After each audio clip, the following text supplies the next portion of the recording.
Welcome to I chemistry channel. तो चलिए शुरू करते हैं स्टूडेंट्स। तो देखिए लेसन मैं लगभग खत्म करवा चुका हूं, ठीक हो गया। थ्योरेटिकल पार्ट करवा दिया है और काफी न्यूमेरिकल्स करवा दिए हैं। तो अब एक असाइनमेंट करते हैं स्टूडेंट्स, वही लेसन 3 का हमारा atoms and molecules, class 9th। Okay students, तो देखो जी ध्यान से समझना है आपको। एक असाइनमेंट करवा रहा हूं मैं आपको और दूसरा असाइनमेंट आप खुद करोगे, ठीक है। तो देखो जी, what is the symbol of, पहला क्वेश्चन है स्टूडेंट्स मेरा, what is the symbol of, what is the symbol symbol of copper ion,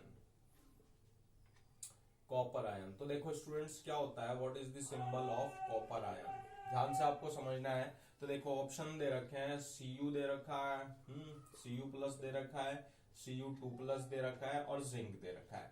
तो पहले कॉपर का जैसे ही आपको नाम ध्यान आए ना, तो कॉपर का सिंबल होता है Cu, ठीक हो गया। तो इतनी बात पता लगी भाई, इन चारों ऑप्शन में से Cu होगा, तो जिंक तो कट ही गया, ठीक हो गया। अब आयन की अगर बात कर रहा है तो इसका मतलब आइदर पॉजिटिव और नेगेटिव। अब हम जानते हैं ये भाई क्या है, मेटल है, तो मेटल पॉजिटिव है क्योंकि इलेक्ट्रॉन्स देता है, ठीक हो गया। तो क्या आंसर हो जाएगा जी, Cu+।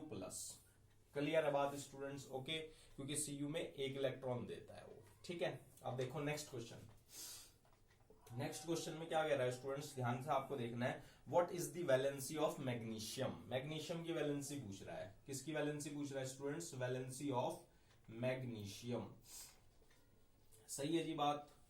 अब देखो स्टूडेंट्स, मैंने अगर आपने टेबल ध्यान से देखी हो तो पहले मैं आंसर वो दे देता हूं, ऑप्शन 2, 3, 4 और 1। अब देखो ध्यान से देखो, मैग्नीशियम की वैलेंसी है। मैग्नीशियम का सिंबल क्या होता है स्टूडेंट्स? Mg होता है, ठीक हो गया। अब अगर आपने ध्यान से टेबल देखी हो तो Mg 2 इलेक्ट्रॉन्स लूज करता है, इस वजह से इसकी वैलेंसी क्या हो जाएगी जी, यानी Mg2+ में एग्जिस्ट करता है। मतलब क्या बनाता है ये, दो कंपाउंड, मतलब दो बॉन्ड बनाएगा Mg। जैसे MgCl2 होता है, ठीक हो गया, आपने करा था। MgO होता है, ठीक हो गया। तो क्या हो जाएगी जी, वैलेंसी हो जाएगी 2। क्लियर है या नहीं स्टूडेंट्स? इज इट क्लियर और नॉट, बोलो जी। अब देखो नेक्स्ट, देखो what is the formula of calcium oxide, calcium oxide का फॉर्मूला क्या है? Next question, what is the formula, what is the formula of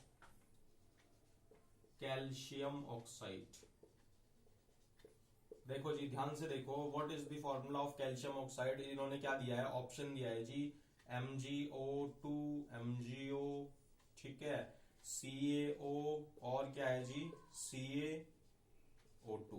अब देखो ध्यान से देखो, अब अगर आपने ध्यान से देखा हो, मेरी वीडियोस ध्यान से पढ़ी हो, तो कैल्शियम ऑक्साइड यानी Ca होगा जी, ठीक हो गया, और ऑक्साइड होगा मतलब O होगा। अब देखो जी, कैल्शियम कैल्शियम पर चार्ज कितना होता है, +2 होता है जी, और O2- होता है। मतलब ये ऑक्सीजन जो होता है ना, 2 इलेक्ट्रॉन्स लेता है। अब क्या करते हैं जी, यानी इसको मैं 2+ लिख सकता हूं।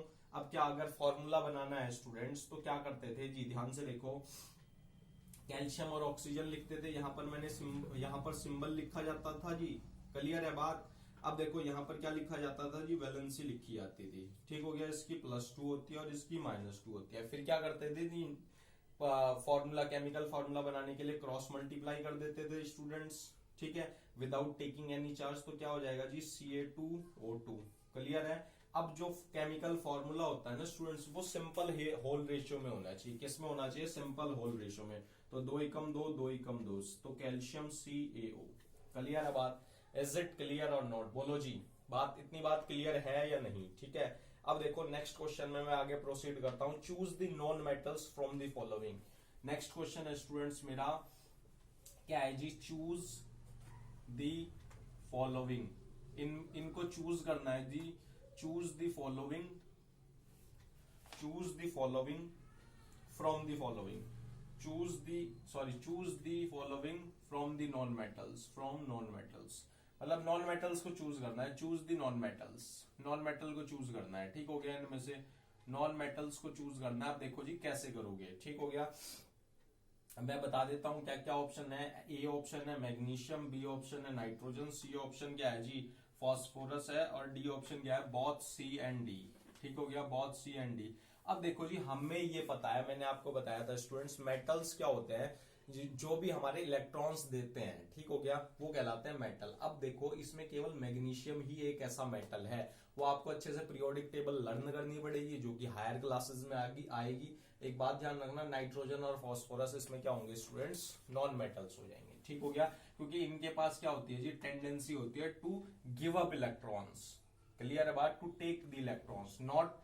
और मैग्नीशियम के पास क्या टेंडेंसी होती है, +2 होता है ना, इसका 2+ होता है, तो ये इलेक्ट्रॉन्स देगा। जो इलेक्ट्रॉन्स देता है वो क्या होता है जी, मेटल होता है, और जो इलेक्ट्रॉन्स लेता है वो क्या होता है जी, आपका नॉन मेटल होता है। क्लियर है बात, ओके जी। अब देखो नेक्स्ट क्वेश्चन देख लेते हैं, question number 5।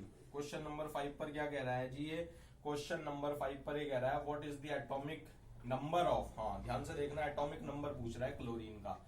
What is the atomic number of chlorine, chlorine का एटॉमिक नंबर बता दो जी। अब देखो जी, क्लोरीन आपको एटॉमिक नंबर मैंने 20 तक करवाए हैं, फिर भी एक बार देख लीजिए जी। Hydrogen, helium, lithium, beryllium, boron, carbon, nitrogen, oxygen, fluorine, neon. Clear है इतनी बात। देखो ये 1 2 3 4 5 6 7 8 9 10, ठीक हो गया, ये एटॉमिक नंबर्स हैं। ये जो प्लेस है ना स्टूडेंट्स, ये according to the atomic number है, ऐसे ही नहीं लिखे गए हैं, ठीक है। फिर 11 में क्या आएगा, sodium, magnesium, aluminium, silicon, phosphorus, chlorine, argon, potassium, ठीक है, समझ रहे हो बात, पोटेशियम, फिर क्या हो जाएगा, कैल्शियम। ओके स्टूडेंट्स, तो ये कितना हो गया जी, 11 12 13 14 15 16 17, ठीक है, सॉरी एक चीज छूट गई जी। तो क्लोरीन, फास्फोरस, फिर सल्फर, ऑर्गन, पोटेशियम, फिर कैल्शियम, ठीक है, तो ये 16 17। ओके स्टूडेंट, समझ रहे हो बात, क्लियर है जी बात, ठीक है। तो देखो ऑर्गन, एक मिनट सॉरी, एक मिनट, हाँ 16 17, हाँ ठीक है। देखो जी सही है जी, सल्फर ऑर्गन हो गया, फिर क्लोरीन हो गया हमारा, ठीक है, सॉरी क्लोरीन हो गया, ऑर्गन हो गया जी, फिर पोटेशियम हो गया, फिर कैल्शियम हो गया, तो ये 17 हो गया, 18 हो गया, 19 हो गया, 20 हो गया। बाय मिस्टेक लिखा गया था स्टूडेंट्स, ध्यान से देखो, sodium, magnesium, aluminium, silicon, phosphorus, sulphur, chlorine, argon, potassium, calcium, ठीक है। तो 11 12 13 14 15 16 17 18 19 20, ये आपको 20 तक याद होनी चाहिए जी। अब देखो जी एटॉमिक नंबर बताता हूं, क्लोरीन का एटॉमिक नंबर क्या आ गया जी, 17, तो क्या हो गया, एटॉमिक नंबर है 17। तो अब अगर मैं एटॉमिक मास की बात करता हूं, तो क्लोरीन का मास कैसे लिखा जाता है, क्लोरीन 17, क्लोरीन 35.5। क्लियर है बात, सही है जी बात, इज इट क्लियर और नॉट, बोलो जी। अब देखो वन वर्ड में आपको आंसर देना है, law of chemical combination is given bye. अब जो लॉ ऑफ केमिकल कॉम्बिनेशन किसने दिया था, दो साइंटिस्ट थे, याद आ रहे हैं, लुइस एल प्राउस्ट और कौन सा था, एंटोनी लेवेजियर, एंटोनी लेवेजियर हो गया, एंड और कौन सा हो गया, लुइस एल प्राउस्ट। क्लियर है जी बात, बताया था जब मैंने स्टार्टिंग करी थी एटम्स एंड मॉलिक्यूल्स, तो सबसे पहले मैंने स्टूडेंट्स आपको यही बताया था, ठीक है जी। अब देखो law of constant proportion is given by Antoine Lavoisier, ठीक हो गया, क्योंकि दोनों का कॉम्बिनेशन था। लॉ ऑफ एटॉमिक क्या था students, law of chemical combination दो टाइप के थे, लॉ ऑफ कांस्टेंट प्रोपोर्शन और लॉ ऑफ कंजर्वेशन ऑफ मास, ठीक है।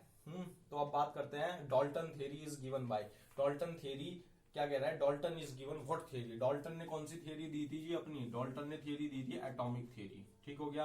डाल्टन एटॉमिक थ्योरी बहुत फेमस हुई थी जी, क्लियर है। आपको पता ही है क्या क्या बताया था कि भाई एटम्स को कोई नहीं तोड़ सकता, एटम्स क्या होते हैं, इंडिविजुअल होते हैं, ठीक है हो गया, और नॉन ब्रेकेबल होते हैं, एटम्स कंबाइन होकर मॉलिक्यूल्स बनाते हैं जो कि केमिकल रिएक्शन में पार्टिसिपेट करते हैं, ये सब बातें आप जानते हो, मैंने बता चुका हूं, ठीक है।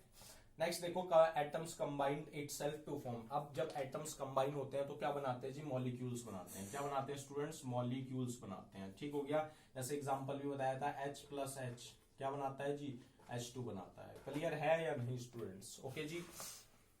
अब देखो क्या कह रहा है, atoms combined itself to form molecule, okay. Mass can, अब जो हमारा था ना students law of conservation of mass can neither be created nor be destroyed, mass को ना तो खत्म किया जा सकता और ना ही पैदा किया जा सकता है। ठीक हो गया स्टूडेंट्स, तो आज मैंने असाइनमेंट कराया यूनिट 3 का एटम्स एंड मॉलिक्यूल्स। आशा करता हूँ सभी को समझ में आया होगा। फिर भी कोई डाउट रह जाए तो कमेंट सेक्शन में पूछ सकते हो।